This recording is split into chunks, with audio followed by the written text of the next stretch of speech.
GSA President Mark Little is joining us. Mark, thanks for joining us, and I want to find out, what are your top priorities that you're working on right now?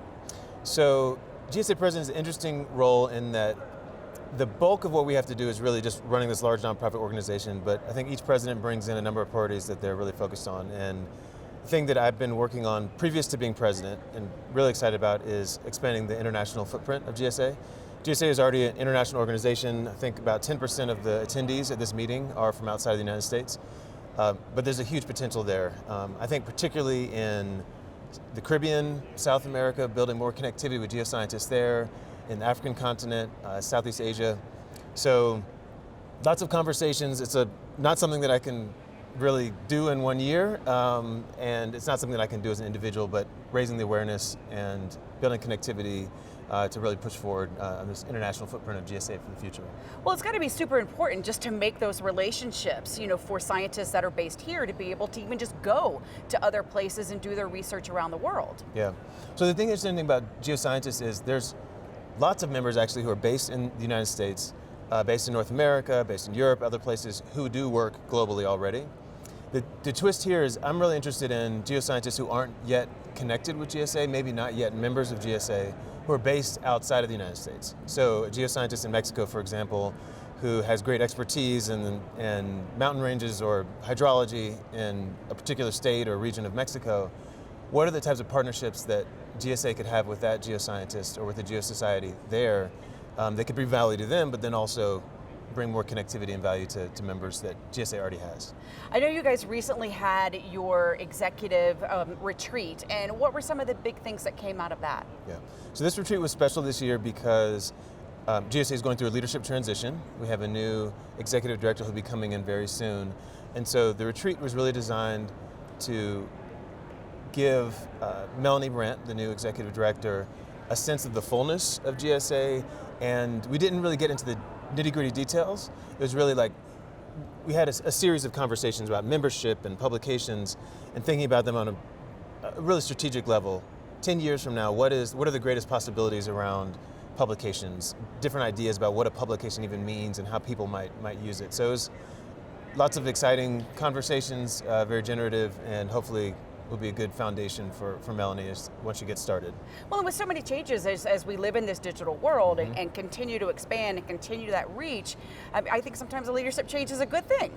Yeah, well, I mean, people can't stay around forever. Yep. And Vicky has been absolutely amazing and wonderful leader for GSA.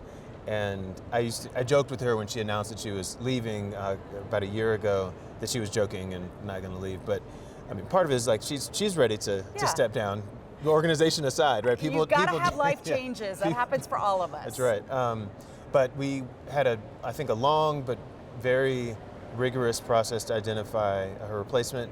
Melanie is a different person, different background, and I think as a result, GSA will be different, but it'll be good. It'll be a good future for the organization. Well, and as you continue to do the international initiatives, and I kind of want to focus in on what's happening here. Sure. What do you hope that members will take away from this meeting? Well, I'll give you just an example of something that was surprising to me. At these meetings, we always have lots of mentor activities. One of them is you walk into a ballroom, there's a big room, these round tables, maybe 8 students, and then 2 senior or more professional members. So it might be a professor and someone in industry. And they sit down and they have conversations and et cetera.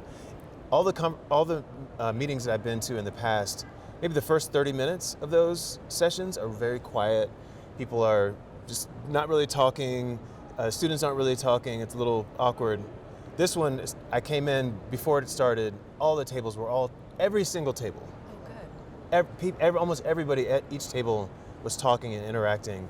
And obviously some of this is people have been secluded away because of COVID restrictions for a couple of years, and there's that pent-up excitement.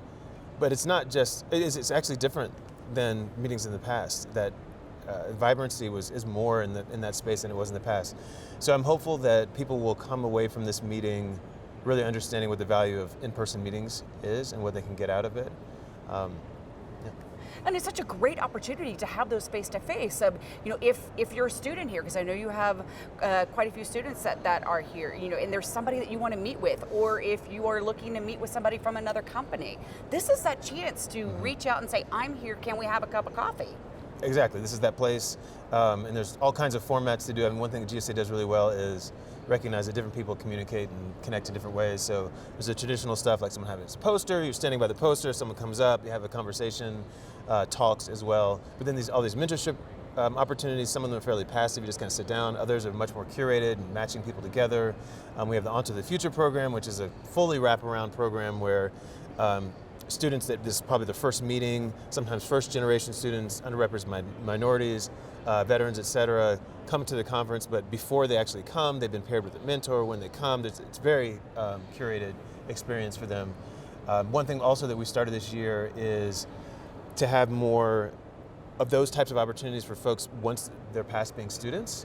We're launching a new Center for Professional Excellence, but at this conference, one of the activities that we're doing that's related to that is I think it's like an early career and professional breakfast. I can't remember the exact name of it, but basically getting folks that are early in their careers together with more seasoned professionals to have that kind of interaction. Oh, making the professional connection. Yeah. Thank you so much, Mark. I know you're super busy, and I appreciate you taking a few minutes to sit down with us Sure. and fill us in on some of the exciting things happening.